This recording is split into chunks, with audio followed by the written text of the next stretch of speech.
I'm Russell Royce Laurie from Cool Folks Who Love the Bachata. And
okay, so um, all right.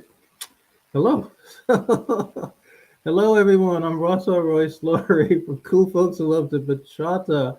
We are in season number two, and I'm back here in New York City. Yeah, last year when we opened up live with Cool Folk Love the Bachata, I broadcasted live from Atlanta. Yes, but this year we are in New York.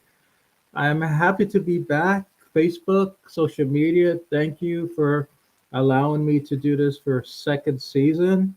I didn't think you guys were going to take me seriously after going online with my guests for like 8 hours straight, and so thank you for not falling asleep. So I appreciate it. And yes, we are in season number two. So I just wanted to apologize for the late start off, but actually everyone knows I'm always late anyway. So thank God I'm not on NBC anyway. But anyway, I'm happy to be here, and I mean that. You know, so much is going on in the world these days. I don't even know where to begin. We got like world disasters with the weather. We got raining every day. We got earthquakes and stuff. Oh God, we got the recession. We got the economy going bad again. We got wars going on across the world. People are getting sick, and etc. and etc. and etc. and etc. It keeps on going. So I just thought it's a good idea, to do these interviews. Like everyone can just like take a break from all the world stuff that's going on. Take a break from dancing. Also, I mean, let's do something different. Let's bring, cool folks who love the bachata live with me so they can tell you guys a little bit about them. It's one thing, to look at a flyer or to look at a video or to look at an event promo or something, and you see the guy and the girl smiling and advertising that we got an event tonight and you guys got to come. But it's a total different game when these guys go live with me and they talk. Like, what do they do when they're not dancing and DJing and performing? What do they do at home with their families? What careers do they have? Like, what are their activities? What are their hobbies? What are their future? Where do they see themselves going like 5, 6, 10 years from now? So this is the main reason I wanted to bring cool folks who love the bachata live with me, so they have the opportunity to better promote themselves, not their event, but to promote themselves as individuals. So this is their opportunity to shine to the world, and you guys can get to know them a little bit more.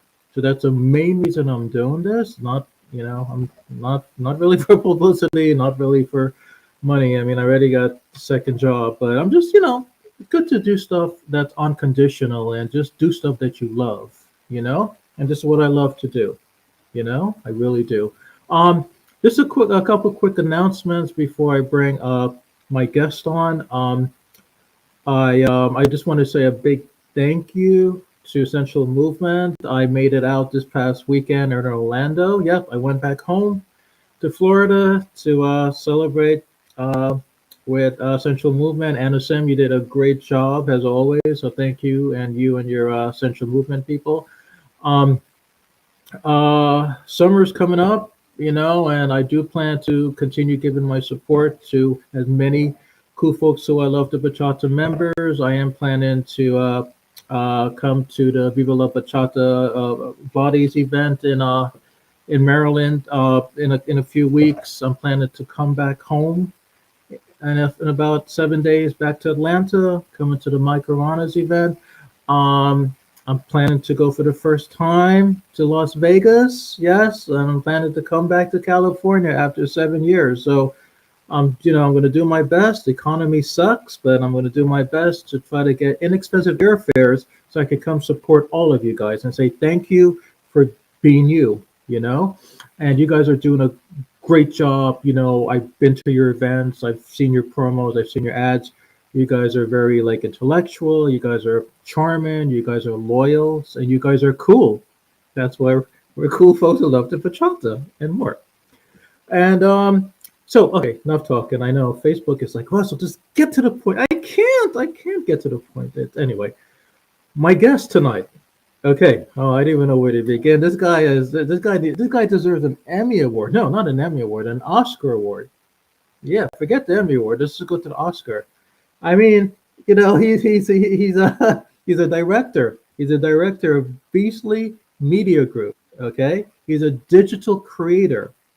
He's a DJ mixer on AirJock. Okay, he's the owner of Speedy Junior. Yes, he's the owner.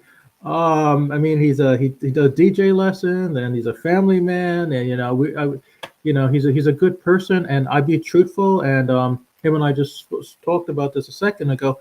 Even though him and I have not met yet, I feel as if that's one thing about social media and this media stuff. You don't really have to be side by side by that person to know that you know them. With media and stuff, it's like reaching out to the person and they're reaching out to you. I feel as if I've known this guy and I know it's a weird concept, but I just feel as if I've known him for a while. But he's here. Luis Gonzalez is here. He's gonna talk to us also about La Mezclaton. Hopefully I got that right, and yeah, hopefully I do. No, but okay.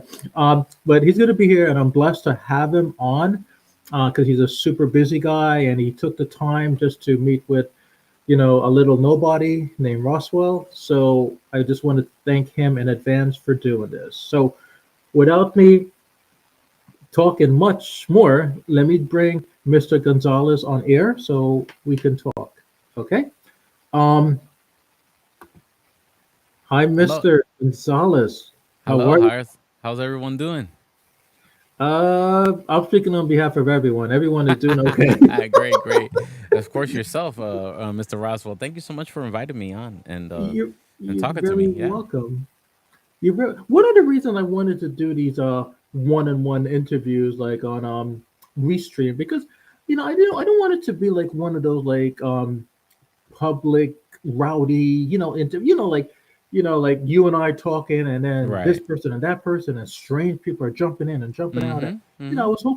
I was hoping to make it as much private and professional and low key and stuff.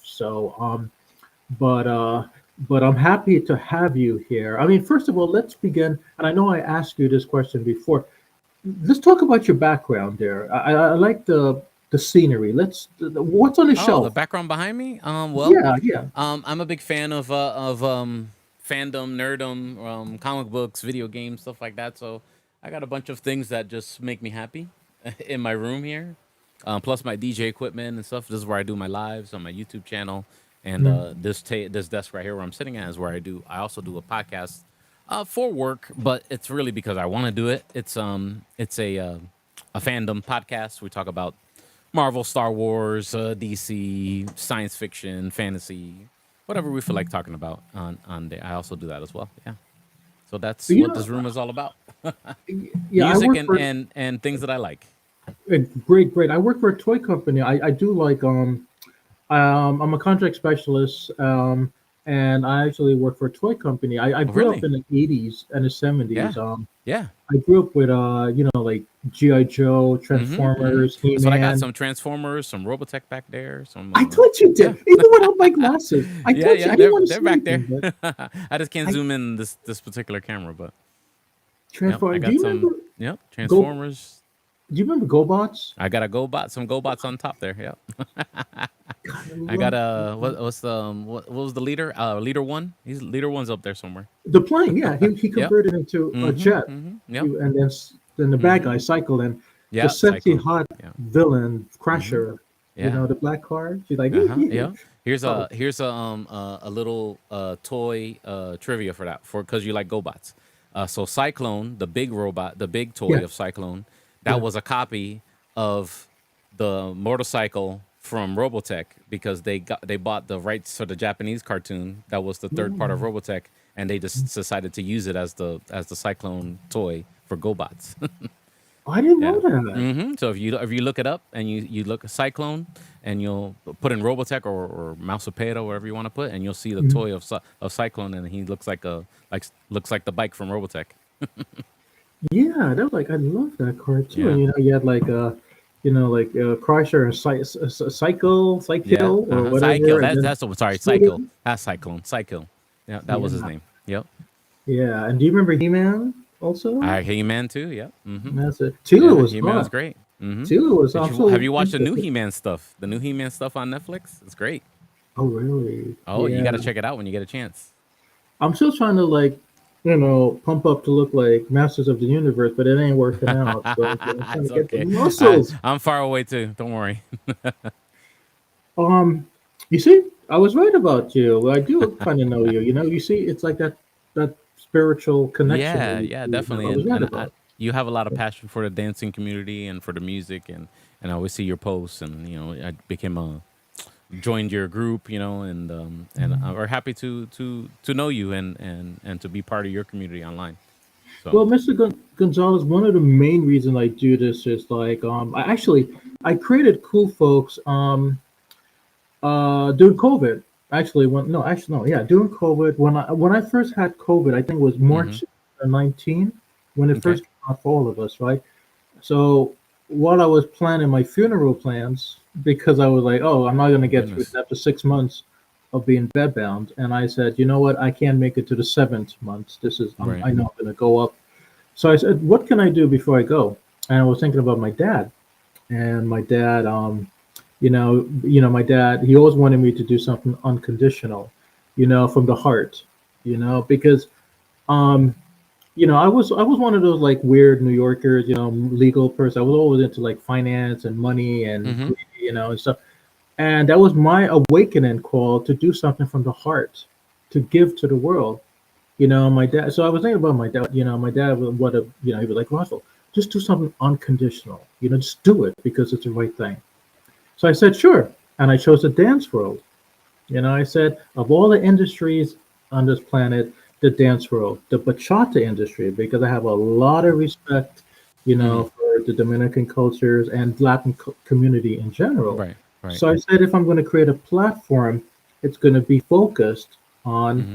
the bachata dance world, right? That's awesome. So I created Cool Folks Who Love the Bachata, and that was the same time I moved to Texas, Hmm. and I wanted to come up with a unique name, right? So check this out. So I was in Texas. So right after I recovered from COVID, Hmm. and I Hmm. wanted to brainstorm some stuff. So I asked Right. Facebook, how about if I create a group called Cool People Who Love the Bachata? Facebook responded, they're like, that's too plain. So I said, how about cool men who love the bachata? They emailed me back. They said, you're being biased. What about women? I said, okay, fine. What about cool women and men who love the bachata? They're like, Rossville, come on. So I said, cool folks who love the bachata. And they're There you go. like, wow.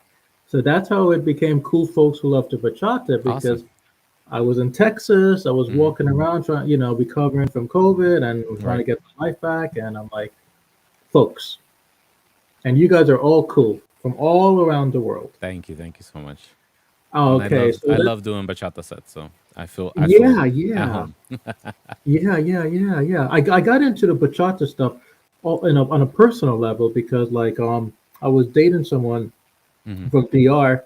It was my first relationship, and then when the relationship went downhill, Mm. all these crazy thoughts were going on in my head. Like I'm not good enough. I'm stupid. It's time for me to just take poison and all of that stuff that goes through a man's head. When a relationship. You Yeah. know, And I said there has to be more goodness to this world, and there has to be some reason for me to live. So I got into the music, and I just turned it on by chance. I didn't know who Romero was. I didn't know who Aventura. I didn't know who Prince was. I Okay. just said, let me just play around with the radio. I'm tired of listening to American music, and I heard was it Aventura? I believe their first song. Now let me Yes. remind everyone, I don't know anything in Spanish, but for some odd reason, by the grace of God, it just clicked in my heart. The music. I felt as if I've known Spanish since I was a kid. You know that feeling? It Hmm. just clicked, and everything the song was saying, it made sense. And I didn't feel depressed. I didn't feel like to kill myself. I felt like to go back out there and just start a new life and enter the dance world and go to bachata events.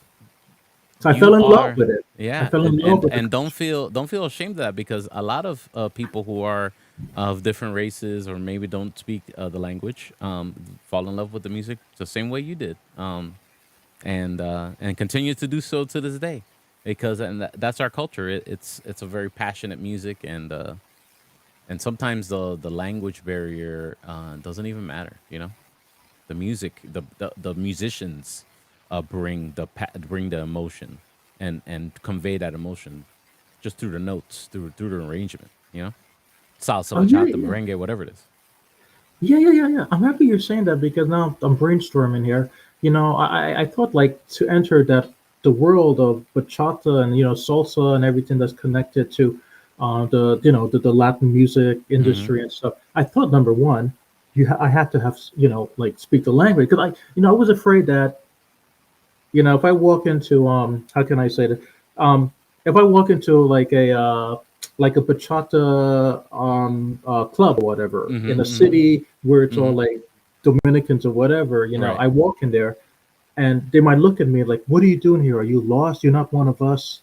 You know, go out. I was No. so afraid, but then I began to realize that there's so much love in that community. When I mean love, like this bachata stuff has exploded Yeah. since ever I opened up Cool Folks a couple years ago. Look, it exploded. You got people from Japan, Yeah. people from Russia, Hmm. people from it's not only a DR stuff. It's No, it's a not. it's a it's a It's a global it's movement. Yeah, you absolutely. know, and I was Especially surprised. from DJing to dancing. Yeah. Yeah, and I love that. I respect that. So, because back in my days, man, when I was in the '70s and the Mm-hmm. Mm-hmm. '80s and stuff, I mean, where I grew up, you had to have look a certain way, dress a certain. I mean, you had Mm-hmm. to speak the same language. You know what I'm Right. saying? You had to like Mm-hmm. fit in those Hmm. clips. New York was a That's different what. world in those decades. It's Oh not yeah, not yeah, definitely not yeah. how it is now. Oh no, M- no, no. And Things are it very took diverse. me I had to watch an old documentary of the Zodiac killer or something like that to realize how different New York City was back then because didn't think about it that way until I saw that documentary. I was like, wow, New York City was a different animal back then. Yeah. Yeah, that's great. I'm happy things exploded. So, how did you get Mm-hmm. into? Well, let me ask you first. There's so much I wanted to ask you, but how did you get into the bachata? There's so many, you got salsa, you got Mm-hmm. mambo, you got Mm-hmm. line dancing, Mm-hmm. you got, you got Mm-hmm. rock, hip hop. How did you? I mean, how Well, did you end up getting into the bachata industry? Like, how is it by chance? Because of it's a move you planned it. How did you well, you know start I that was journey? I could go really early to when I started DJing, which will probably be a really long conversation. But immediately about bachata, as far as the explosion for or as a music that I felt like I needed to play as a DJ a lot, um, probably was in here in Tampa. There was a bunch of little AM stations, and I started working for those AM stations, radio stations before FM. Now we have multiple Spanish stations in FM now in the Tampa Bay market, but back in probably 98 or the early 2000s, so 98 to the early 2000s, there was just AM. And probably until like 2005. And I was working for one of those AM stations, and Aventura came out. Aventura was the hot thing, you know? And that was probably the biggest.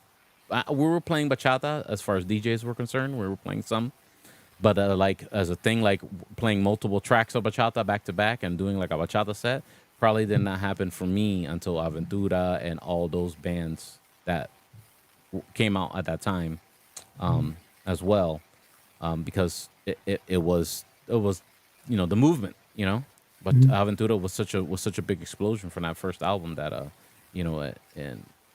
and you'd like it felt like our generation, was pushing this music. You know what I mean? This is the sound, and the salsa was similar for DLG in salsa.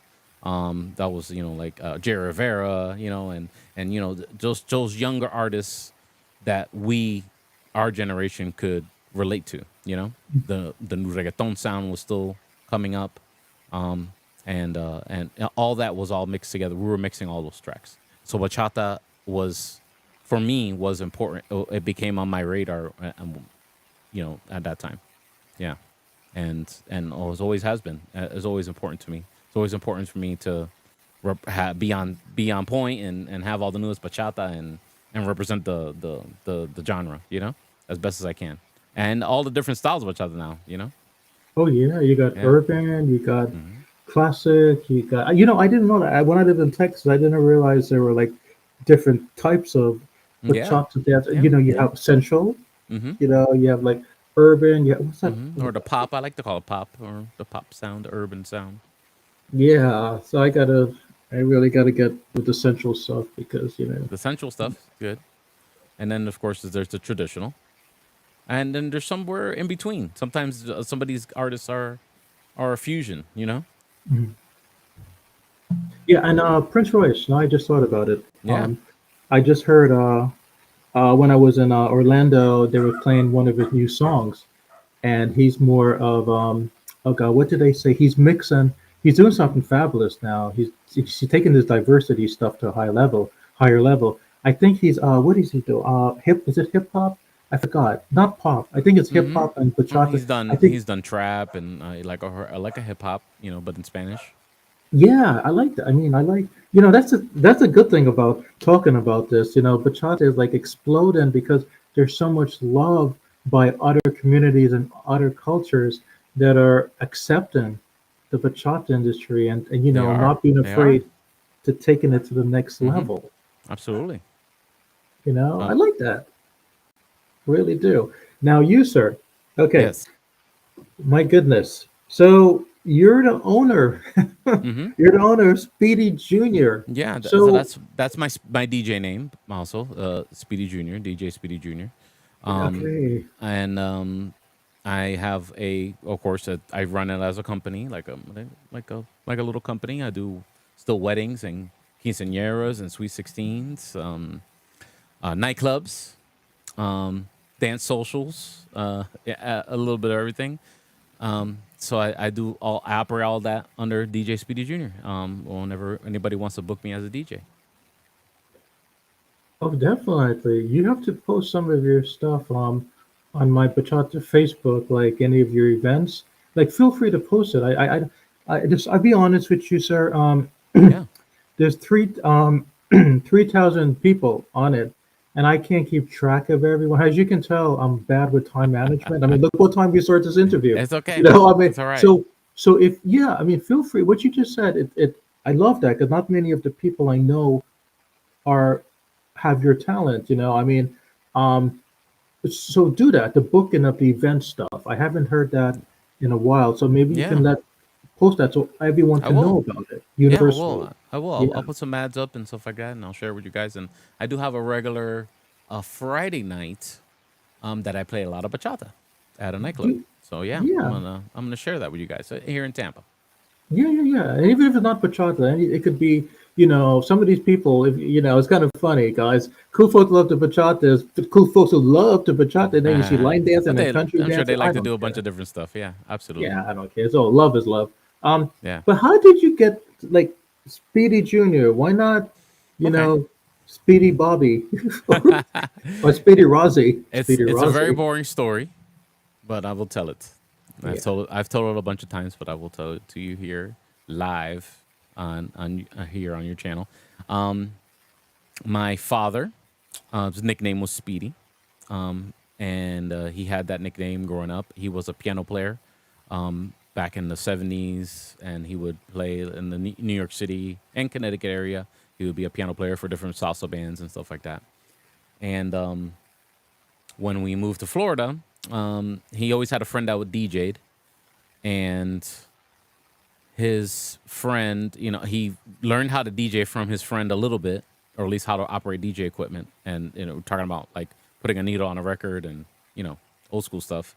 And he learned, but my father had so much skills as being a musician. It was just like, okay, that's cool, but it wasn't like, oh, yeah, I want to be a DJ. But until he moved here to Florida and he saw that he he would collect a lot of music. We would have a lot, like all the newest stuff all the time, and even old stuff too. So who was the DJ at the unofficial DJ at the family parties was my father or me, because I liked it too as well. And I started growing up with all the '80s hip hop movement and watching Grandmaster Flash and all the break dancers and breaking and electric boogaloo and all that stuff. And I liked music from that side, from the hip hop side too as well.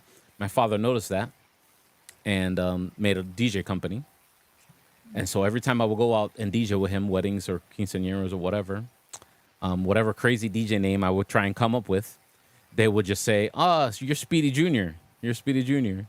Yeah, and even to nightclubs and stuff like that, there's, "You're Speedy Junior because you're Speedy's son. You're Speedy Junior," and I just kept it because it was I kept trying to go against the grain, and the people named me Speedy Junior, and it just didn't want to let it go. So that's how it stayed, Speedy Junior. That's it. I wish it Imagine was if more your exciting of a name, but or more exciting story, but yeah, imagine if your dad's name was Roswell. You know, that's it okay. would have been cool. I'm They going might live with Speedy Roswell. they might associate it with Roswell, New Mexico. It's Speedy Rossi. Yeah. Uh, but I like that Speedy because it's so I don't know. I think that's the name matches you because I mean, as I said before, I mean, look, you're a director, you're a digital creator, you're this, you're that. So just the name Speedy, you Hmm. know, even forget the junior part, Speedy. That symbolizes somebody who holds more than one title. You know, Oh well, yeah, because Speedy. I mean, you got to be speedy, like to do this and do that. Be a family man, be a friend, yeah, be a DJ, be an yeah, instructor, yeah. you I like gotta to be be. I like to think that it means that it's very energetic. So I feel like I have a lot of energy, even when I don't. At least I try to. So how do you manage? I know you mentioned that you're also you're a granddad as well. So Yeah. how maybe this is a Roswell question. Maybe you can help Hmm. me with time management. So how is it possible you're a family man, you're a loyal friend, you're in the entertainment business? I mean, you got your own show, you're a digital creator, you're a director. Without someone cracking, I know it has to do with a lot of experience and stuff, but how do you manage to keep it together? You know what I'm saying? I mean, because you're a celebrity. When you think about it, you're in a spotlight. You're well known. And especially with social media, I mean, you gotta, like with me, my mom just told me a couple weeks ago, be careful what I say because people could be listening and whatever. Be careful Yes. what I post and whatever. So my mom was telling me, be careful. Keep it low. You're in social media. You don't want to aggravate people. So, but you have it worse than I do because you have more titles. You have more. You have more. How can I? You have more status than I do. So how do you keep it together? You know what I'm saying? It's very hard, Roswell. It's very Yeah. hard. Yeah. I've gotten better at it through experience. Um, I've always had multiple things going on. I guess since I was even in high school, because I started DJing so young. So DJing has always been a second part of my life, even if I had a part-time job or a full-time job, or that I guess in adulthood it's just become second nature to me to operate it as a separate time than from my job time. You know, and Google Calendar, my friend. Google Calendar. Google Calendar, or if you are iPhone person, whatever calendar you use, technology is amazing. If I didn't have a Google Calendar, I probably wouldn't remember my wife's birthday. You don't want Don't to do tell her that, okay? that. Thank God for So Google Calendar. yes, Google Calendar or whatever calendar that you have, or technology that you can remind yourself. Somebody tells me to, hey, we need to do this, whatever it is, work related, DJing related, the interview with you today. I put it in the Google Calendar, and that's law until you cancel with me or something. We have to pull it off the Google Calendar. That's how I get through, my friend. A lot of experience at doing it, and technology now. Before it Mm, was like a little black book, with a calendar, back in the day, But yeah, that's what I that still had it do. that had its problems too, though. Dang, I forgot to check my calendar. You have like an agent. I always want to ask you this. You have like a book. You have like a talent scout assistant or someone, or like a I booking agent or don't. someone. I don't. I've always thought about getting one. Um,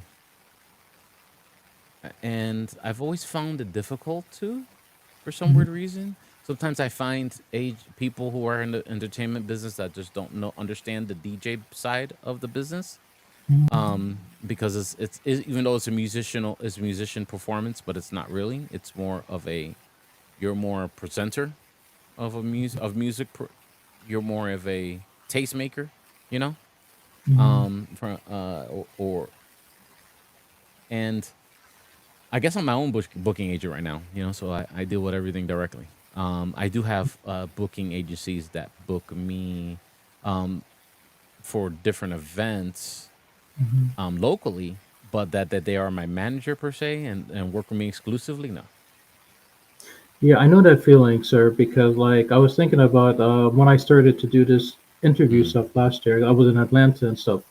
I was the reason I was in Atlanta, as everyone knows. I wanted my mom. I take care of my 81-year-old mom, and right. she fell into depression last year because her grandbabies my sister's kids relocated to Georgia because they had Mm-hmm. job opportunity for them and whatever. So my mom felt depressed. She's like, "Oh gosh, she missed her grandbaby." So I just packed up and zoom zam zoom drove all the way to Atlanta, um, and left her at my sister's house, and I just stayed in Atlanta. I hung out with the movie stars, Yes, but sir.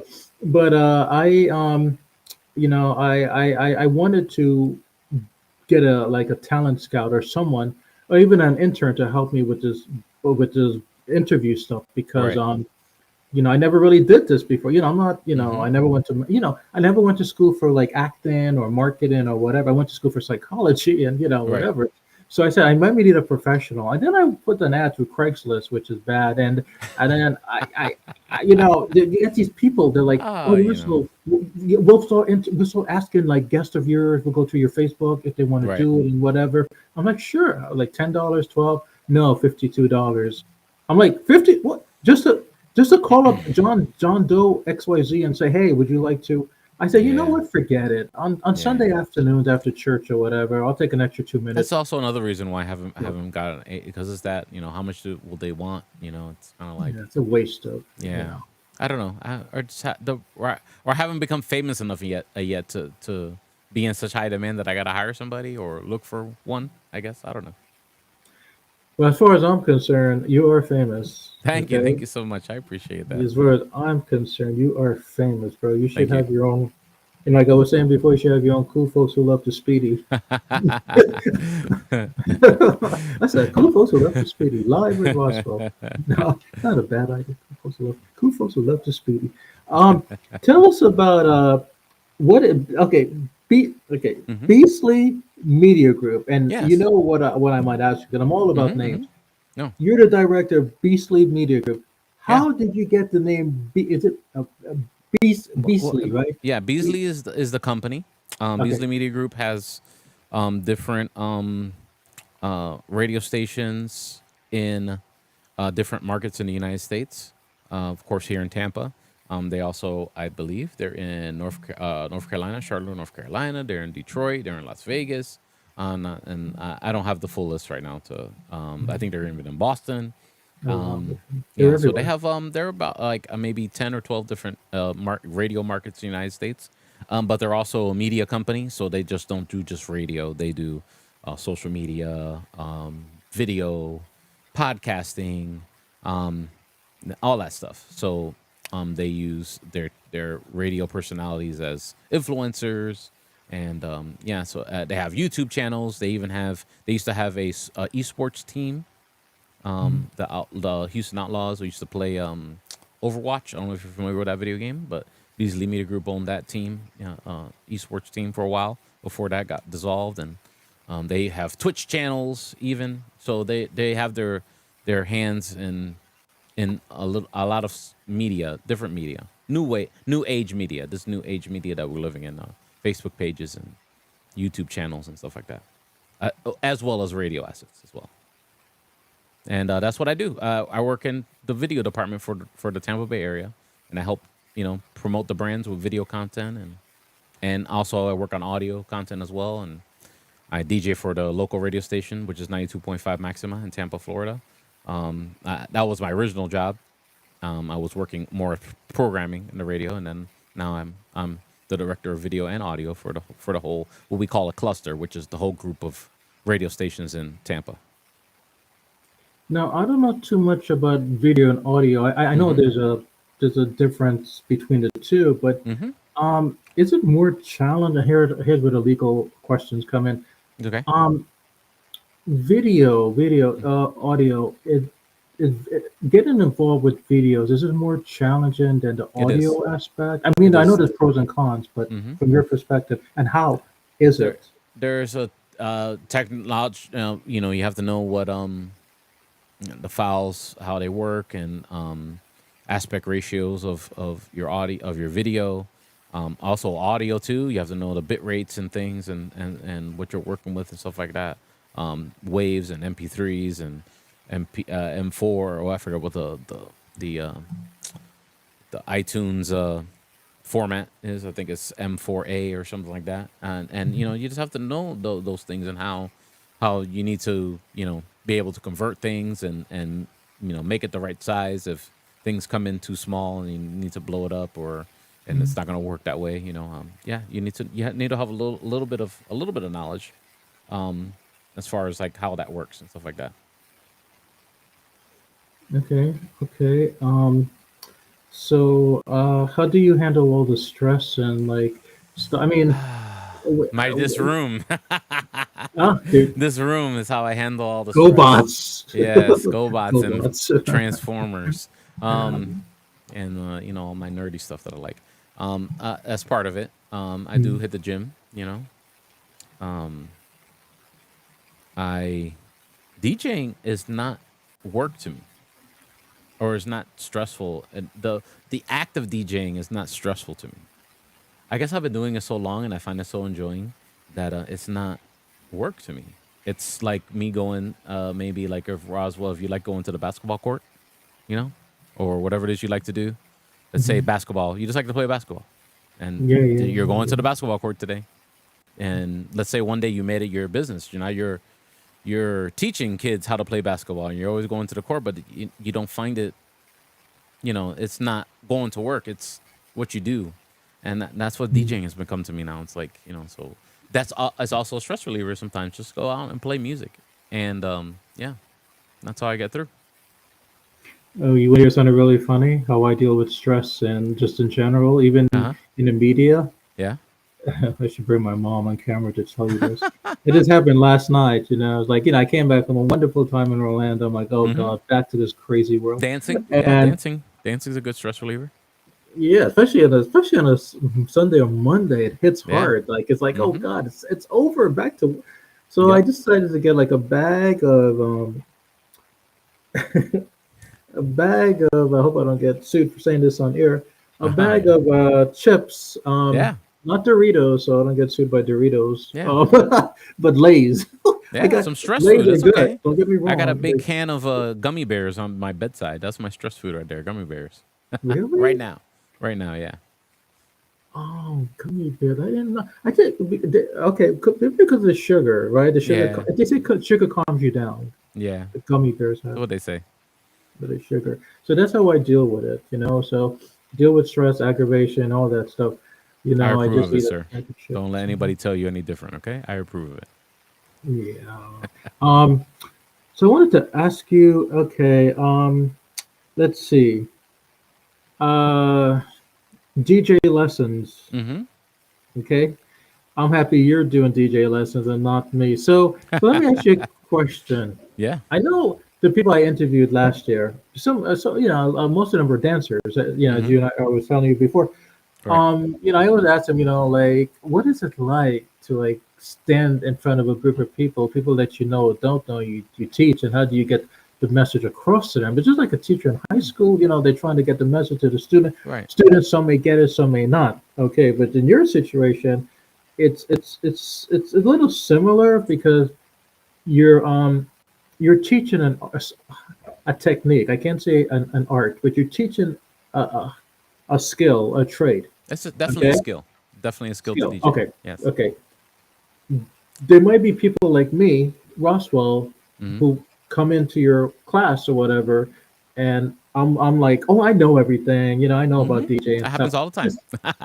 Yeah. So how do you deal with that BS person? Like, how do you be like, look, don't be an Art Roswell, Well, okay, no, you would never without do that. slapping You would him? never do that, Roswell. Come on. So, um, I recently picked up the teaching DJing.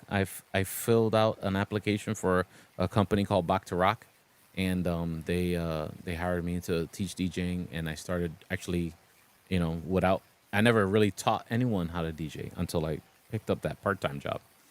Um, and Bachata is around in all I think even in New York, and they do DJ lessons too. But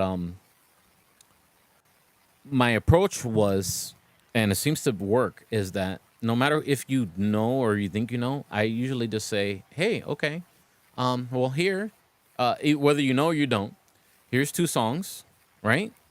Match the numbers, hit play on, hopefully on, with the beat, and when you hit play right, I try and get you to hit play right, cross the fader. Okay, you mixed your first song.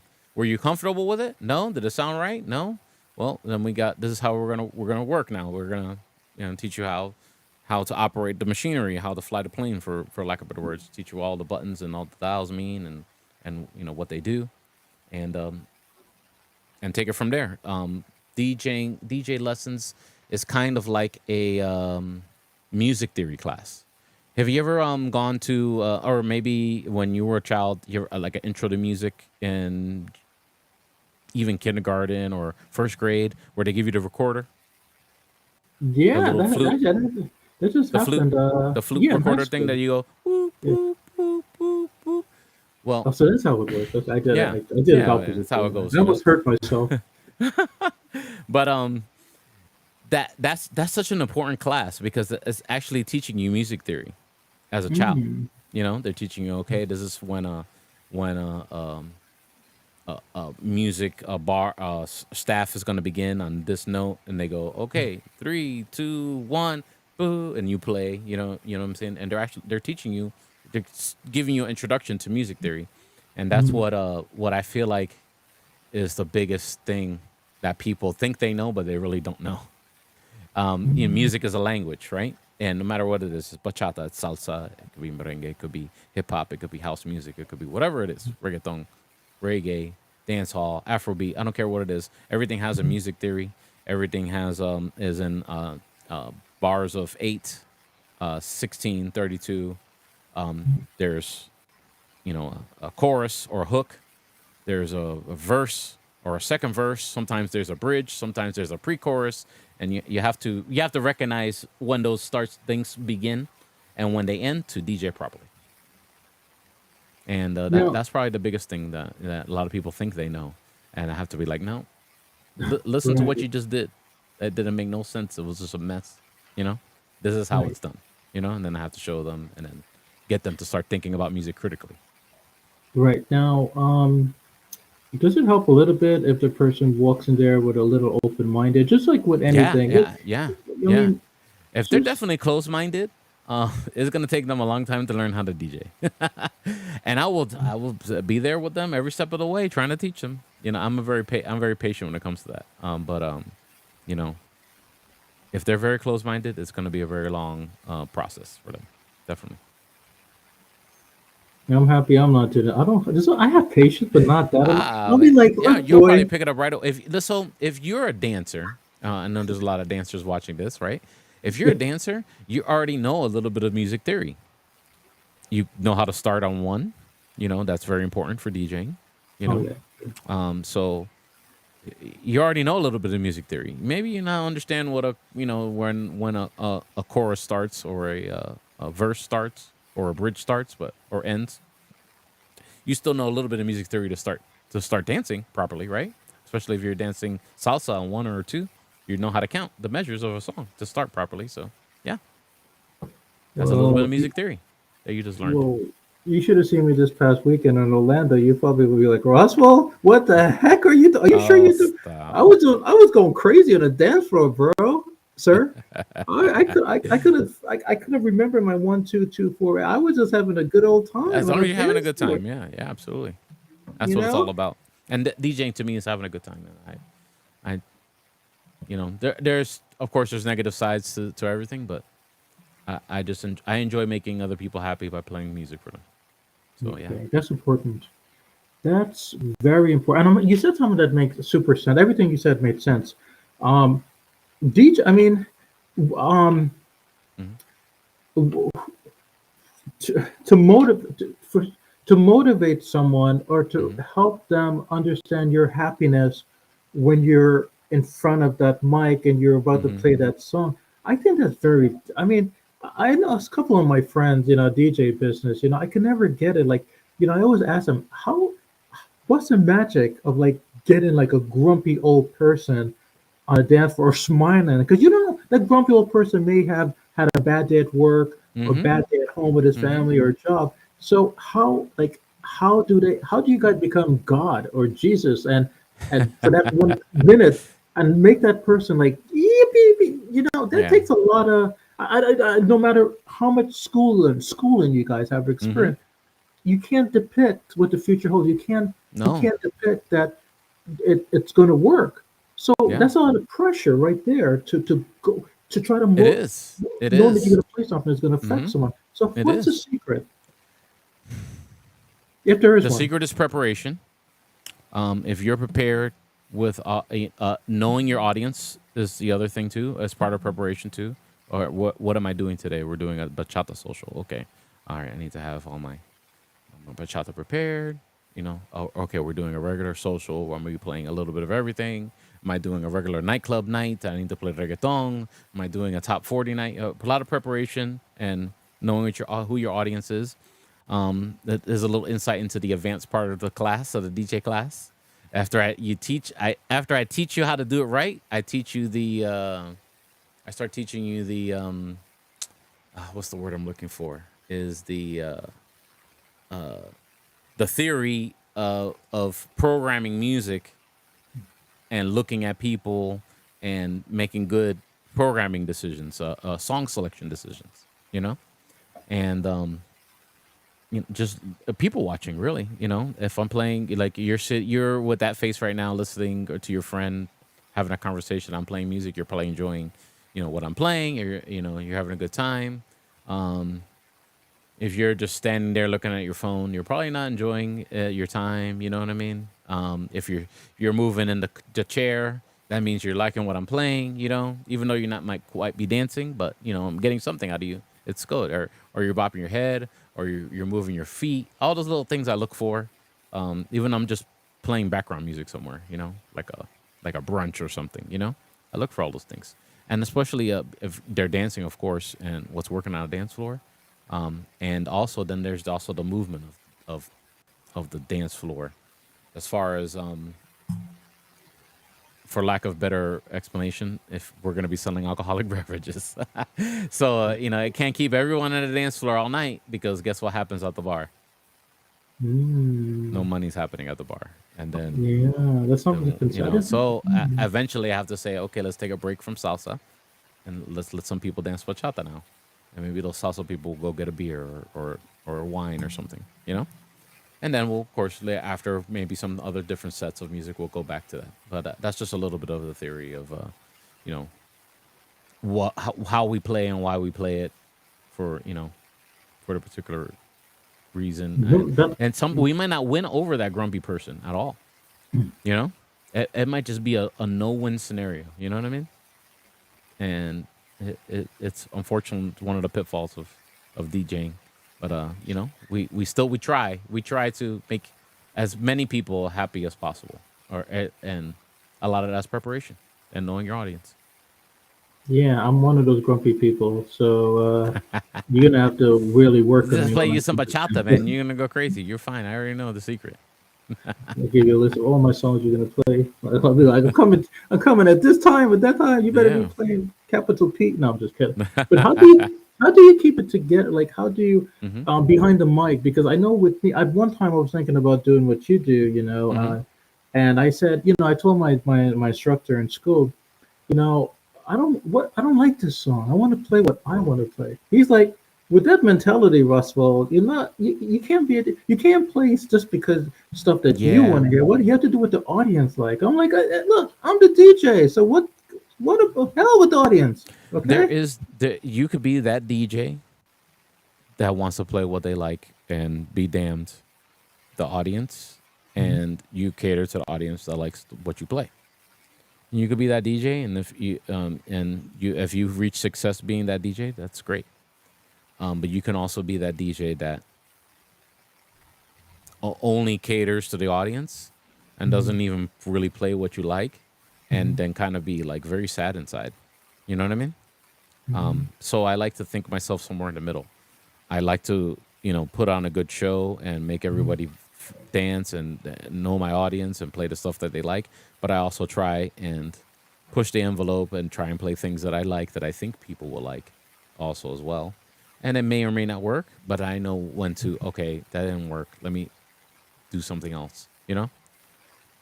And that's, unfortunately, that's hard to teach. The only way to really learn that is in practice. And that's part of being a musician too, is going out there and also I'm practicing, and even Mhm. practicing in front of a crowd. Yeah, definitely, definitely. I keep thinking about the guitar and stuff. I mean, not to go off topic here, but No, back in it's the fine. days, I thought like Yeah. guitars were just like, you're just using your finger and go. Da-da-da. I Hmm. didn't realize it's like a It's like a muscle memory. You have to yeah. get your hand to get used to doing the chords that you need, yeah, yeah, I could go on about that too. But I don't do guitar, but yeah, I teach at Guitar Center in Tampa, so I see Oh, all cool. the guitar instructors and what they go through with their Cool. students. So You're so talented. There's so much to you. I'm learning about. I mean, even before I read your profile, I mean, look, you're a good. You're a guitar man now. As far as I'm concerned, you're a guitar man now. So look at you. I mean, oh my goodness, so many surprises here. That's great. And on top of that, GoBot. So, so that's learning a lot about Speedy here. yeah. Um, Now the big one here. Mhm. Okay, I'm gonna try to pronounce it correctly, so please forgive me. It's okay. La Mezclaton. La Mezclaton. Okay, Okay, please so tell us about that, I will because on tell your you about La profile, Mezclaton. yeah, I'm La sorry. Yeah, Mezclaton is a yeah. reggaeton urban show. It originally was like I will play merengues and bachatas too in its inception. Um, it's a mixed show to because I just wanted to play things that I wanted to play on the radio, and I couldn't. Mhm. I can't. And in working in commercial radio, you have to play. Mhm. The hits. So sometimes you couldn't get behind everything new and stuff like that. And I was very give me 1 second. Yeah, take your I time. was Take very your time. behind very active when reggaeton was popular here in the Tampa Bay area, and I did a lot of nightclubs back in the day. Um, we do we would perform like in front of like 2,000, 3,000 people, reggaeton nights, all reggaeton, and so I have a passion for that genre as well. Um, and I wanted to do a show that I could showcase new reggaeton songs and even bachata songs. But it was then as well was part of the show and stuff like that, and or Latin urban because the Latin urban encompasses all the genres: bachata, even merengue, even salsa too. You know, and that was my outlet. I said I'm just gonna do my own little radio show, and put it up, and people could listen to it on YouTube or on a streaming platform. Or if they don't like it, then they just tune out, and life goes on. So Mhm. it's a different approach to what we just talked about. Where now Mhm. I am kind of like playing stuff that I'm co-signing or that I really really enjoy, versus anything else. And the show became more popular for the reggaeton urban side. So now it's I'm sticking to that genre, full, the reggaeton urban side on the show, and now it is Mhm. syndicated on four different internet radio stations, Cool. which La Mezcla Radio is one, LatinoMix.com. They're from Long Island, New York, so Mhm. they service that local community with an online radio station. So the show's on there as well. La Nueva Era Punto Radio, which is for the Rochester, New York local area. There's also Mhm. a online radio station that services the local area, as well. And then there's Zeno Radio, which I have it on there too. And also it is in Spain in Wow. terrestrial radio on a regular radio station in Spain, Activate FM, which can be heard in Bilbao, which is like the south of Spain, and they have what they call repeaters all over the country. And I think the only part that you really can't hear that radio station is in the capital, unfortunately, Madrid. But yeah, Oh, yeah. so But very yeah, so universal. I'm very blessed. Yeah. I'm very happy to keep doing it, um and that's the history of La Mezclaton. There you go. So where are you going? Like, where do you see yourself? I mean, look, you know what's cool? Like 5 years ago, maybe 10 years ago. Hmm. Yeah, let's go back to 10. Wow. Did you ever think you would ever come this far? Like, was it all Well, in the plan? when You I know? when I started, I was like, oh yeah, I'm gonna be the best Latin DJ in Tampa, right? And then when and I don't say that I did it, but I would say that I was in such high demand that I felt like I can't do anymore.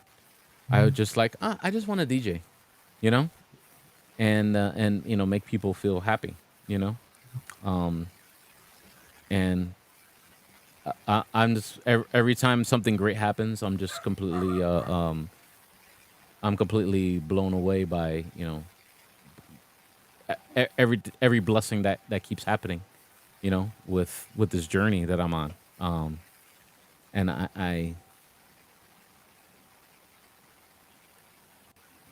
I've had moments that I'm like, oh, what am I doing? Oh, why am I still DJing? Or you know what I mean? But it's still fulfilling to me. Hmm. So I even look at like like there's a lot of famous house music DJs that are like in their 80s still DJing. You know what I mean? And Hmm. I feel like I could be that. I'd be that guy is just still doing parties and playing. Whenever they want to book me. You know what I mean? And I just don't get tired of it. It's very fulfilling to me still to this day. And you know, I try and do things that just fill in my pour in my back in my cup. There you go. But Uh, and so every day, whenever something new happens, I'm just completely, super grateful and you know, uh, and I just keep pushing the envelope because who knows, what could happen, or maybe nothing happens. Maybe I just stay here in my nerd room for the rest of my life, streaming live, and that's okay with me. yeah, that's okay. Which I mean, it's I might be there with you. You never know. Me and Yeah, me and Cop Tour or yeah. Crasher or one of the two. No, no. But I'm gonna. This leads me to my next question. It's great that you Hmm. say. I like the part when you say you were gonna be the world's greatest DJ, but then you realize just making people happy. And it goes back to this. Before I ask you the next question, it goes back to Hmm. this cool folks platform. What I'm doing at first, I was like, let me be mean and greedy and be like, I'm the top social media Right, guy. But then I said, you know what? I enjoy what I do. I love what I'm doing. I mean, I forget about income and all of that stuff. I learned to be more passionate about what I do. So right. with that being said, I used to work at ABC Television a long time ago in New Oh well. York, actually ABC TV Hmm. in 98 was my first TV job. I worked behind, well, actually, I was a researcher, a TV researcher, and I Okay. interviewed celebrities, and I got to, hang out at parties in New York and meet this person and that person. This one, it was like, Right, back then it was all TV, nothing to do with radio or dance or right, whatever. right, right. So, but the point is that, my parents were like anti against it. They were like, finish school, get your master's. I mean, I did. I got my bachelor's, my Hmm. master's, do the PhD doctoral stuff. That's great. But on the side, I always had a touch, for the media and publicity and the spotlight, and I could not escape that. So, uh, my mom told me, she's like, I mean, if you're gonna be stubborn, I'm stubborn. I'm a typical Sagittarius, November kid. I'm very stubborn. Um, if she like, son, if you're gonna do this media stuff, there's a lot of competition, a lot of like, you're gonna come home crying one day, you're gonna be so all that stuff you hear about. And I said, okay, well, it is what it is. Like God is with me, He's not gonna let me down. So then my mom told me, well, here's a secret for you, son. To always remember this, and I'm remembering it now as we speak. Competition. There's always going to be competition, right? In Yes. everything that you and I do and everyone else. Even when we die, there's going to be competition. So my mom told me there's no competition. If you love what you do and people can see that, and if you are real and true to the media world, they'll see you for who you are. When people see you for who you are, there's no competition. You don't have to worry about competing against your friend or competing against your neighbor and stuff. I mean, the world is going to come to you. You're not going Amen. to go to the world. Yes, sir. So I always kept that in the back of my head. And remember, this was in '98. And it kept me up to this point, even with this bachata stuff and kufa, because there's a lot of times, as this stuff, you can get discouraged. You could be like, oh my Yeah. God, I just hurt my family and my friends. But then when I think about what my mom said, I mean, like, if you love what you do, and this goes back to what you were saying an hour ago, in that direction, if you're passionate about what you do, or you start off on one angle, but then again, this journey takes you into a deeper journey that you never imagined. And before you know it, you're not even thinking about how much money I'm making or you're making. You're just thinking about, I just I'm just doing it because I love it and I'm making people happy. So that's how I feel. So when I look back to Mm-hmm. '98, I'm like, what a journey. There are a lot of people that got burnt out. A lot of people, they had divorces, they end up in jail, they high school dropout. Yeah. Me, I'm I, just doing it because I love to do, not like, love to do. And I think when people see that in me, when I'm real, they come to me and I don't need to go to them. Yes, there's competition. Yes, there are times I gotta like call this person and go on this line and try to make my name known. But most of the time, it's just me walking into a room of celebrities and they're like, "Oh, it's Roswell. It's really Roswell." You know. So I guess what I'm trying to say is that the question that I'm going to ask you, Mr. Gonzalez, how do yes. you overcome competition? Hmm. The DJing, especially in the local market, has always been competitive. Even when I started, it was like you were doing that nightclub, and we're trying to do this Latin night here, and radio station. I mean, I'm still in a competitive situation. Right? I mean, the radio market is still competitive to this day. We have two big companies, SBS and iHeart, competing against us here in this market for the Latin audience. Um, I'm been doing it so long that my my theory on it is I just focus on what we need to do or what I need to do, and I try not to worry about what anybody else is doing anymore. And that goes for from a nightclub to a dance social to radio work to any video work to anything. I just try and make sure that I'm doing what I need to do and it's uh, gonna properly represent me, and I don't really worry about the rest. And that's the way I approach everything. As now, the younger Speedy Junior uh, probably learned the hard way. you know, I would oh man, those other people are doing something, and it takes a little a while of maturity and growing to learn, how to deal with that. With competition, you're always going to be competing against somebody. There's probably like a dozen of people alive right now, that we're competing with, So, Yeah, they're all trying to get my Roswell haircut. No one's getting my jerry curls, all right, hey, guys? So let me just stop right there. Only one Roswell with the jerry curls. Anyway, um, then this leads me, and this is a good time to ask you the next mm-hmm. Roswell question. Okay? It's a Saturday night, Mr. Gonzalez, Yes, right? sir. In a big city. It Mm-hmm. can be Tampa, it can be New York, it can be Japan, it can be Okay. wherever, Saturday night. Okay? You got these five organizers. They're Mm-hmm. they're big shots. They've been in the business for a long time. They got all the money. I don't know where they get it from, whatever. But they're very um uh they're very like business like or whatever how I can say this. But but check this out. Okay, you and I, we go to an event to this Mm-hmm. city, right, on a Saturday night. Yes, sir. These five organizers, they Mm-hmm. have their events sort of like Mm-hmm. a few couple miles away from each other, Right. same Mm-hmm. time and They're whatever, definitely blah competing blah against each blah. other. Yeah. Yeah, yeah, yeah. Here's where things get complicated. So this guy, Johnny, he's like, Russell, you got to come to my event. All these celebrities going to be there. You got this and that. You got to show. I'm like, sure, yeah, yeah. All right. So I go, and there's only like maybe under 45 people that are there. Mm-hmm. Mm-hmm. And Johnny, as I know from what I've heard, he invested like $11,000 for this event. For the DJ, the drinks, the food, all of Right. that stuff. So okay, give it some time. Maybe it's early in the night. You know. Okay. But I go back, a little later, and still, the count is very low. Right. Still. So I didn't say anything.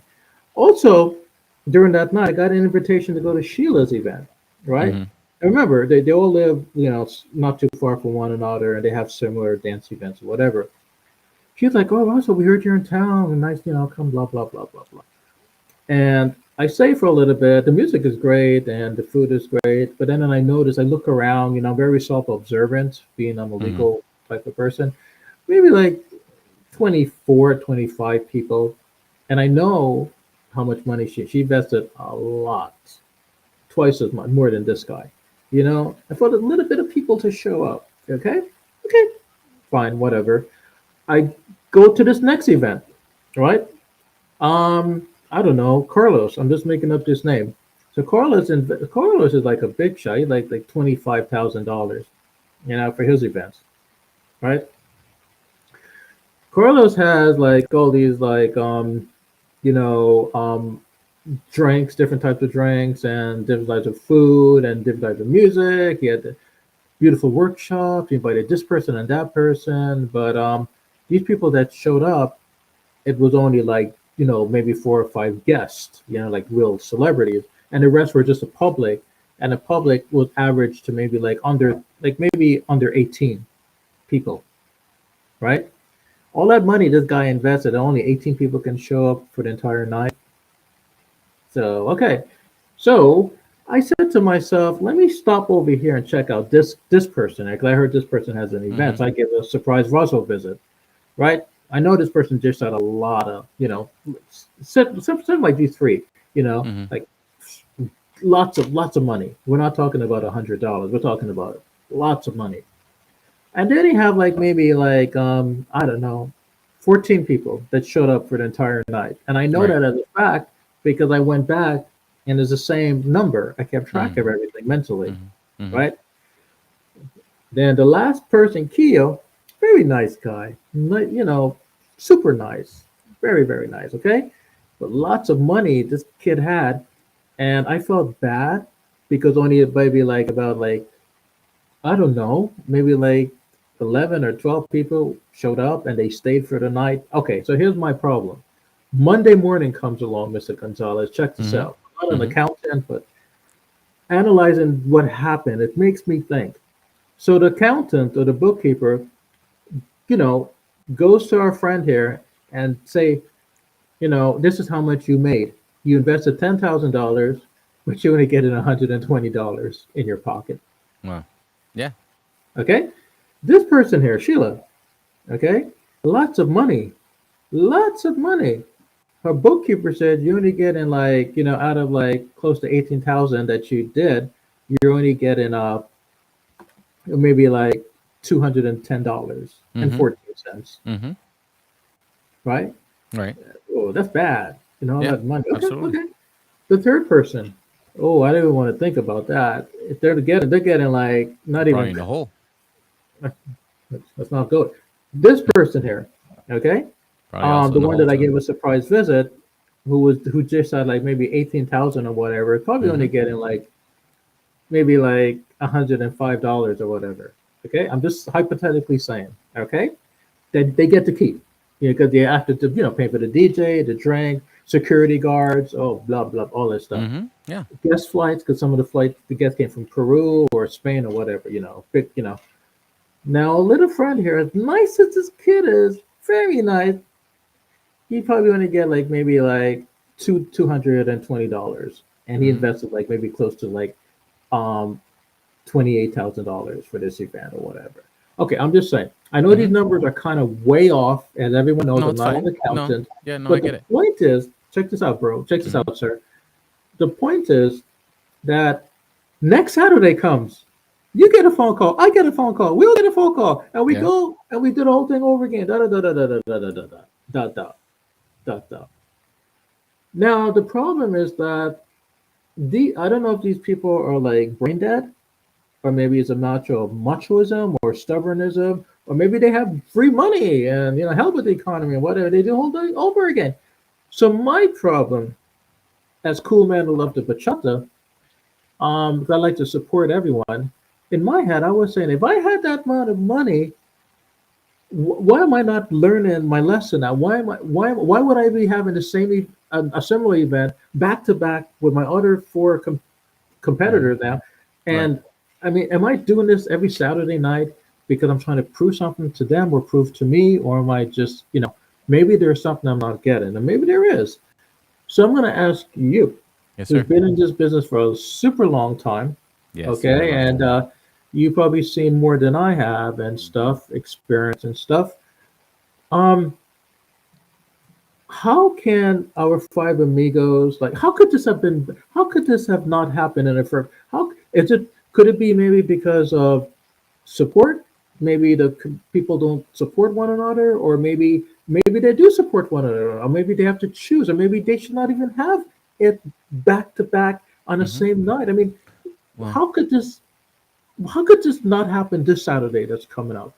well, You know, I don't want to go out this Saturday and right. see this. Like, Hmm. how can this not happen if I go out on Saturday? What must Unfortunately, need to be done in order for something like this not to happen? so to put it more in perspective for everybody, Please. this is happening on a Saturday night, but then there's also all this other stuff and my toes and fingers happening on a Saturday night that you could possibly do also. You can go to the movies. You can go shopping at the mall, and now you're tired. Now not gonna go nowhere. You can go for dinner with your significant other. We can keep going on and on and on. Um, So if I know I have if I'm a business person, okay, and I'm doing a specific event, I don't care if you have a dance school, if you're just a promoter that likes to do dance events, if you have a nightclub that caters to dancers, what I don't care what it is. You're a business person, okay. You have to look at the market and say, oh dang, there's 4 events going on that is targeting the audience that I'm trying to target. Maybe since I'm late to the game and I see these 4 events, maybe I should reschedule my event. Okay. But the problem is that some of those people come from whatever background, and we could go on and on and on about that.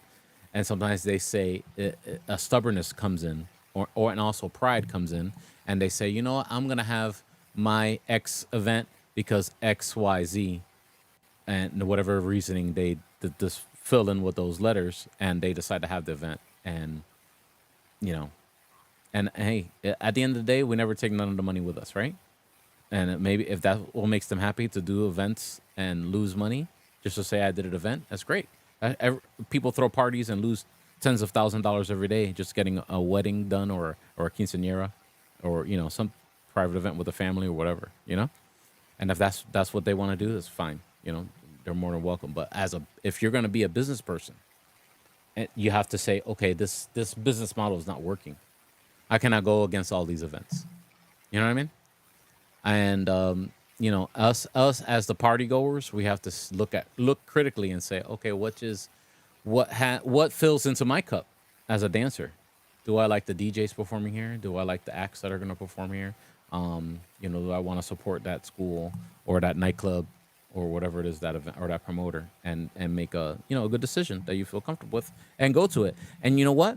Maybe when you go to that event, there's only 20 people there, but at least you went to an event that pours into your cup, and you went to support it. And I wouldn't, you know, your mileage may vary if you want to go try and party hop. There's only so much time in the nighttime, to go to 3 or 4 different events. you know, so Yeah. yeah, it's hard because not only you have 5 guys trying to do a dance event. Forget about the dance events. Now you got everything else in the world too. The world is open. The COVID's done. The world is open. You can go do anything. Maybe there's a concert that has nothing to do with the dance scene. You know, Beyonce's in town. Or whatever. You know what I mean? I mean, are you're gonna beat yourself up because you had a dance party, and half your audience went to go see Beyonce? You know, but you have to start critically looking at what's going on, the date you want to do something, and and plan the best. And sometimes, even when you do that, sometimes you still fail, and you're like, oh dang, there's this big concert happening. I should have maybe done this event, or there's a big social happening in Orlando or Tampa, and maybe I shouldn't have done my social that weekend, or we can go on and on and on, but Yeah. I'm just thinking. it really stems from being you're gonna do it out of spite and pride, your event. Hey, more power to you, you know, more power to you. Or you're gonna be a business person and think critically and pick a good date, that you have a good return. because you're making an investment, you know. And if you're spending all that kind of money too, and you don't have an LLC or a little, at least a fictitious name business, what are you writing off? You know what I mean? You're just throwing away money if you don't. I mean, I always think like, I mean, if this was a perfect world, I mean, I Mm-hmm. don't do events or anything. I just go and stuff. But I Yeah. figure there's like five of them, and they just come Mm-hmm. together, Mm-hmm. guys. Mm-hmm. Just Mm-hmm. put your pride away or Yeah. whatever. Come together Sometimes. and split it. And plus, that makes it easier for people like Yeah. the guests, like you and Yeah. I, so we don't have to decide to go here for 2 minutes, Mm-hmm. then jump an Uber to go uptown to her event, then come Mm-hmm. back downtown to go to his event. Yeah. That's a lot of running around for cool Yep. people Mm-hmm. who love to But that's bachata when money. you as a consumer has to say, okay, let's make a good decision. Let's make a good party decision. We're gonna go dancing tonight. There's these events going on. Let's make a good decision which one we're gonna go to. Okay, we're gonna go to that one. Great. I'm gonna go to that one. All right, good. You know. Okay, that's good. Okay, great. Okay, so let me ask you this, Mr. Gonzalez. You're I know you're a granddad. You're a granddad. Yes, You don't look like a granddad. I know. Everybody tells me that, but I feel like one. No, you don't look like I sure one. as heck feel like But one. um, when I was a kid, I was told because my family, I mean, my parents migrated to this country, and Right. just like every, like most family, when my parents migrated here, they were like, okay, we don't want you to suffer like we do, kid, son, just make sure you do something with your life, go to school, get a college education, all that good stuff. We don't want to hear about drawing and acting and dancing and DJing and all of that stuff. Not in this house, right? Right. Um, but in my heart, I always knew I was a cool man who loved the bachata. I always knew that I had a thing for the art and stuff. So even though, you know, I'm doing this corporate stuff and I wear ties and I hang out with Mm-hmm. attorneys and whatever, there's a side of me, and it showed when I was in Orlando. There's a side of me that, well, That's like great, man. hell with corporate America in the world, hell Yeah. with what my parents say. Hell yes. I love to do what I want to do. But kids nowadays are very rebellious. They're very rebellious. It's not like you and I back in the days, like if we were rebellious, our parents would beat the crap out of us with a pit pan. Yeah. Kids nowadays, they talk back to their parents and their parents like, I'm afraid of you. It's a different life now. So what if a young child comes up to you, right? Mm-hmm. And they come up to you and they say, Sir, I'm determined to leave home. I'm just, I'm going to become the next Speedy Jr. I'd Ah, say a don't do lot it. of pressure here. A lot of pressure here. See what you did, man? Yeah. So the kid comes up to you and he's like, I want to follow your footsteps. I see what you do. Forget school and whatever. I'm going to do exactly what you do. I know, blah, blah, blah. And you can tell in his or her eye, they have what it takes to make it. But then again, remember, you lived that life before. They haven't lived the life you've seen. You don't know. They haven't seen how hard it is. Like competition's a struggle. It's not Yeah. just but playing your favorite music and let's go dancing. It's that and a whole Mm-hmm. bunch more that they don't know yet. But how do you not discourage the little one? I mean, you don't want to say, you know what, Yeah. No, absolutely. you don't want to do that. But how do you Absolutely. guide them? It's like a parental question. I want to ask you specifically because, you're a kid. I mean, you have a child, you have a grandkid. Yeah. So how? Yeah. You have to break it down to them just the way very similar to how we've approached the questions Mhm. today. Yeah, you have to break it down to them and give them the reality. You know what I mean? Worst case Mhm. scenario, they don't listen to you anyway, and they decide to learn the hard way. And unfortunately for my immediate children who are adults now, they seem to like to learn the hard way for some real reason. Even though as much as I tell them how not to do things and how to operate, they seem to be determined to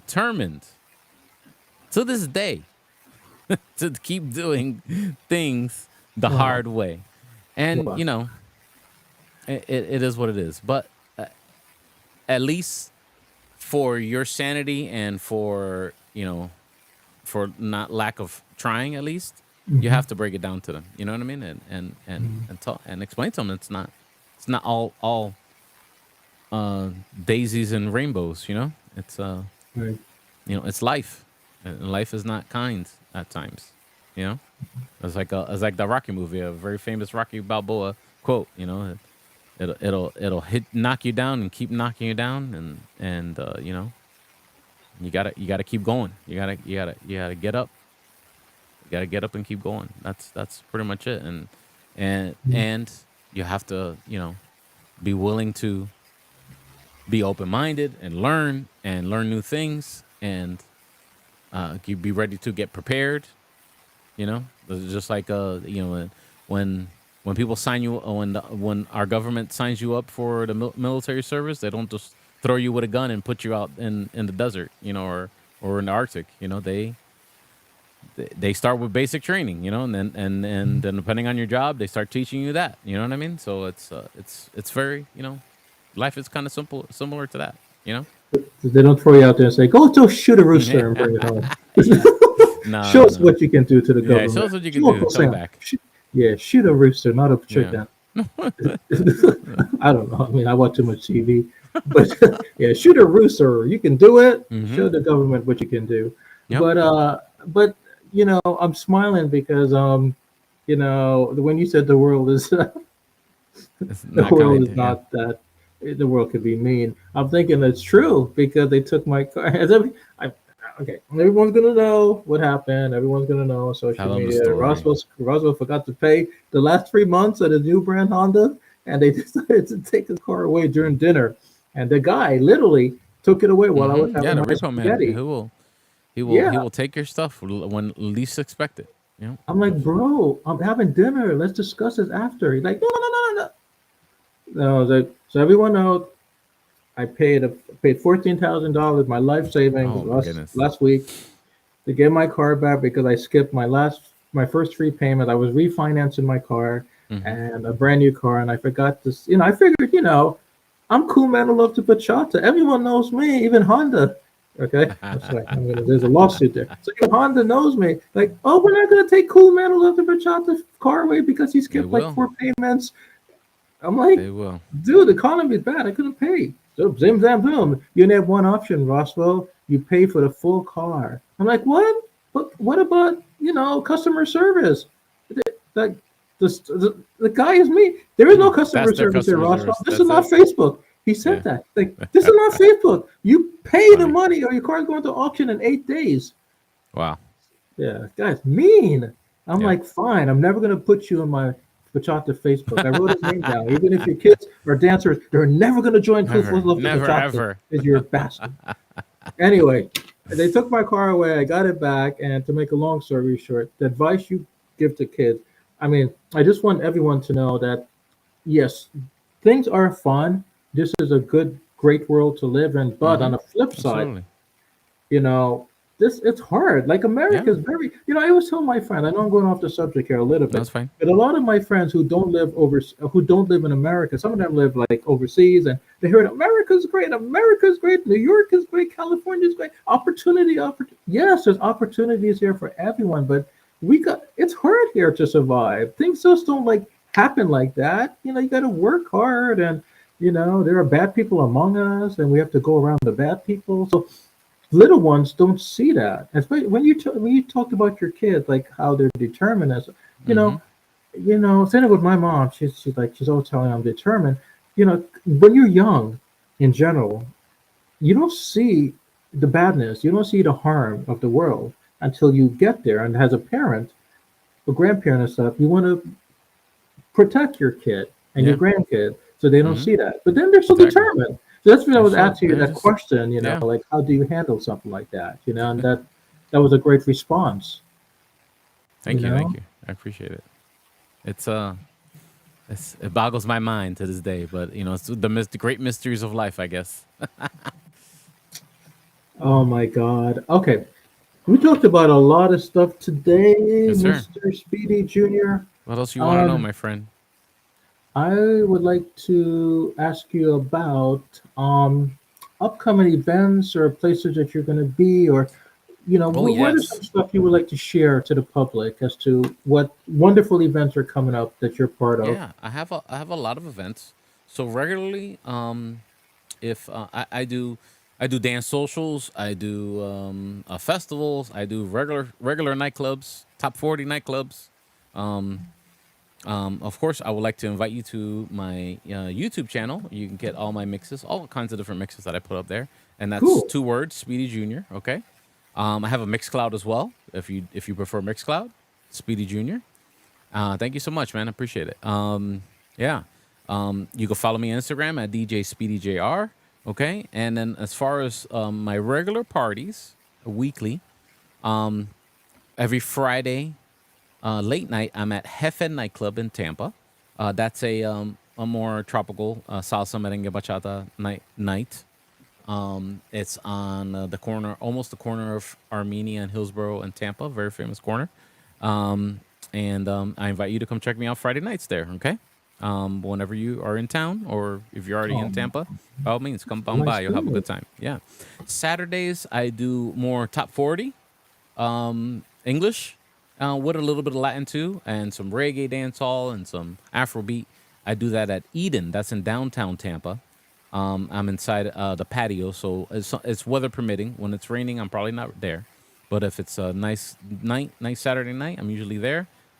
Eden downtown Tampa, and I do more hip hop and top 40, and mix it with Latin and reggaeton, and we do some salsa merengue bachata there too as well. Okay. And you're all invited there. That's downtown Tampa on Franklin Street in downtown Tampa, Eden, on a Saturday. And Sundays, I do a nightclub in Dunedin, Florida, which is close to the Clearwater side, if you're familiar with that. So it's in the Pinellas County side of town. It's called Blur. Like if I got too close to my camera, it became blur like that. And it's a Latin night on the Sunday. It's like a matinee time, 7 to midnight, completely free. And March 10th, we're celebrating our 1 year anniversary, and I have a live salsa band, Innovation, and it's completely free. And I try and keep it a lot of salsa and bachata that night. But I may play some top 40 Latin, some reggaeton, depending on the crowd and the audience, right? And then as far as dancer social events that I have coming up in the future, let me get my ducks in a row here. Sorry. Um, what else do I have? We have on the February 29th is a Thursday. There is a class, a school that is called Salsa Extreme. They teach salsa rueda, which is the Cuban casino style of dancing, like in a circle and stuff like that. I will be DJing their social at Studio Flavor Tampa, which is the same place we did the Ritmo Urbano Invitational. That's on February 29th. It's on a Thursday night. Okay, so I'll be doing a lot of timba and salsa that night for that audience. Let's see. I do an old school reggaeton event every holiday Sunday at Room 1701 in Tampa. That's my party. I promote that. I'm the promoter and DJ. So look out for that. We'll have the advertising for that up soon. But Memorial Day Sunday is the party for that, and it's always at Room 1701 in Tampa. Just Dance Tampa Bay. It will be the next. Oh, sorry, no. Baila Tampa is the next big dance social. And that's Tato Salsa and Kerry do that event. Shouts out to them, and they always have me every year. And I appreciate them for that. And that's gonna be May 2nd to May 5th, so Cinco de Mayo in St. Petersburg, downtown. I think it's the Hyatt in St. Petersburg. So go to bailatampa.com and get those passes. You want to come dance with us? I'll probably be doing all the pool parties. I don't know if I'll be doing the nighttime socials, but there's always a great DJ lineup for that event. Okay. Just Dance Tampa Bay is also a social in Tampa, which is in August, the 1st to the 4th. That's done by Dancing Motion USA here in Tampa. That's the school that does that event. And that's a great different social. What's good about that social is they also include break dancing and hip hop dance as well, and they have a room dedicated to that as well. So they have a salsa room and a bachata room, and then like a get crazy room. So for lack of better words, that's always fun. Sarasota, shouts out to Carrie and her husband. Sarasota Salsa and Bachata Festival this year is August 29th to September 2nd, which is Labor Day weekend. And that's over there in that Hyatt over there in Sarasota. So uh, I'm looking forward to that as well. And this is my second year doing the Salsa Cruise. The Salsa Cruise is will be celebrating their 26th year of doing the Salsa Cruise event. There's not a lot of bachata happening on the Salsa Cruise, but if you are a salsa fan, you will like it. They have a lot of live acts. This year they have Charlie Aponte, who is the ex-singer of Gran Combo of Puerto Rico.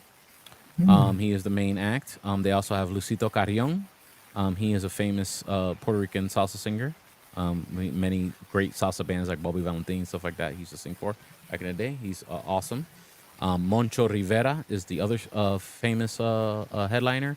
He does a lot of the festivals in Puerto Rico. Like if you go on vacation in Puerto Rico and you go to like the center of town, they sing La Placita in Spanish, or the plaza. Is always in all those old Spaniard towns. They always have the center of town, and whenever they have the fiesta patronales, or the festivals of the town, they book certain artists to come all the time. And Moncho Rivera is one of those artists they always book. So he's like, you always see him and doing all those festivals all the time in Puerto Rico. So if you're ever on vacation, you'll probably see him by accident. You know what I mean?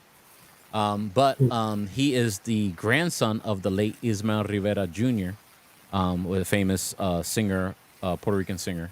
So he sings all those old classics of his great grandfather, and of course new music that he does too as well. So he's also on the cruise. Los Adolescentes Orchestra from Venezuela. You've probably heard of them.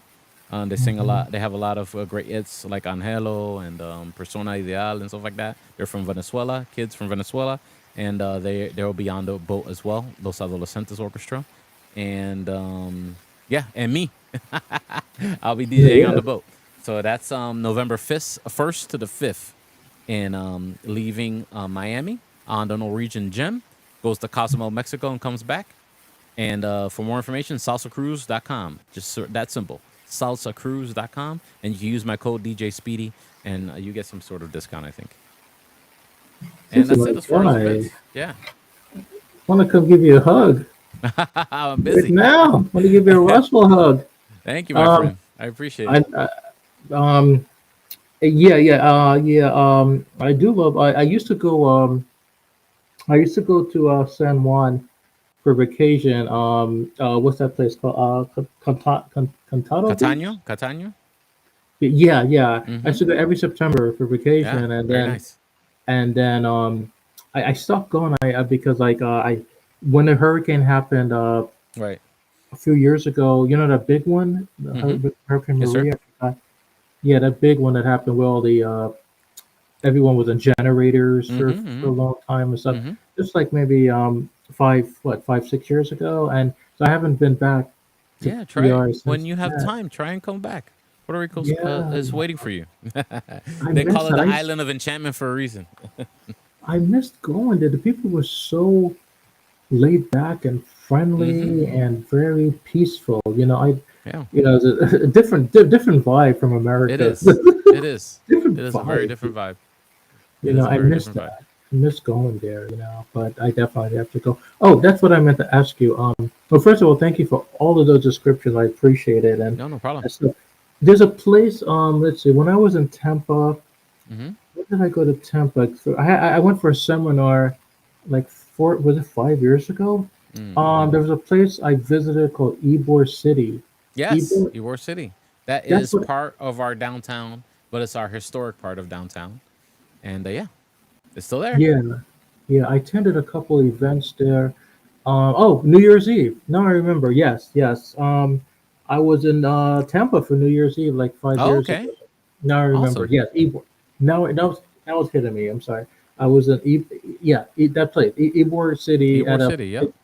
yeah for New Year's Eve, and it was a salsa, half bachata event, and that was great. New Year's Eve in Tampa was like amazing. Oh, it's awesome, man. I'm glad Amazing. you had a good time. I was in Eden doing a New Year's Eve party in downtown Tampa, so I was close to you. I want you to do me a super big favor. But you seem super organized more than I am. All of these events that are Yes, going sir. on all the way from now till November and stuff, and all these big stuff, even everything. Mm-hmm. Please share them. Share them. Oh yeah. I know Tamara Salsa and Carrie share them, and Bernie, but you share them too. You share Okay. Yeah. what you have to Absolutely. share on the I'm gonna put Bachata them Facebook. in the comments of the group thing right now. Yeah, At yeah, least yeah. my And when last. you share them, put it like Yeah. on the what you call it, like the Facebook, because a lot of people they post like they share it, but it goes in the chat room and stuff. But I want to make sure everyone sees your stuff. Thank you. I want to make sure everyone sees everyone's stuff. So so let me be careful what I say live before I get yelled at.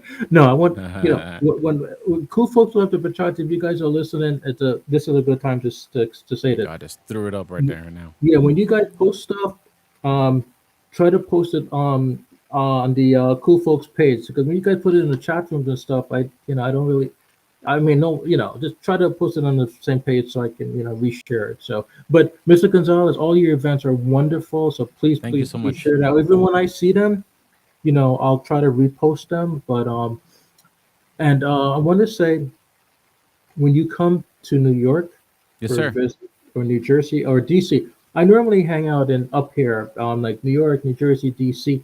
Let Okay. me know. I want to introduce you to some people up here Yeah. in the Absolutely. in the business, in the dance industry, and the Yeah. music industry that you would love. And when I come down south, um, whether it's Miami, Tampa, I am planning to come down to Tampa soon because Tamara, Bernie, and everyone's saying, Russell, you gotta, Shouts out I to really them.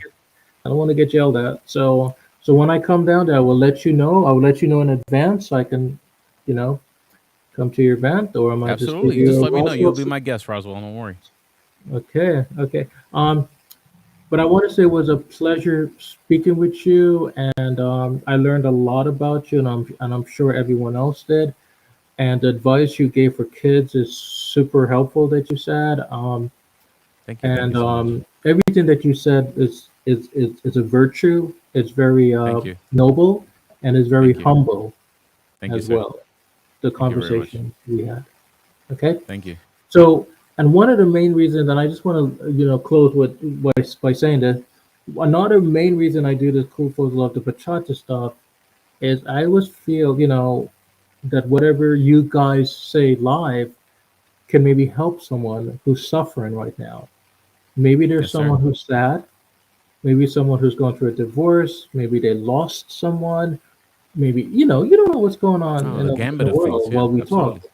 So maybe by you talking and I talking, maybe it's helping. Maybe it just helps someone. Maybe they'll be Yeah. like, dancing is going to save me, or say, So this is one of the reasons I do these shows, not only for publicity and blah blah blah, but really to help people. You know, Yes, sir. to Yes, really sir. help people. I hope I hope that's true. And if anybody I hope my words reached somebody. And thank you so much for having me on. Yeah, and you have to come back Yes, definitely. Okay. absolutely, absolutely. Whenever you want me to come back, by all means, and I'll answer all your questions. Okay, my friend. It was nice meeting you, and you have a good night. Thank you Yeah, so you much. too, sir. Okay. Have a good night. Okay, be safe. Thank you so much for having me. Anytime. All right, cool folks who love to bachata. Have a good one, everybody. Be safe. Good night. Good night.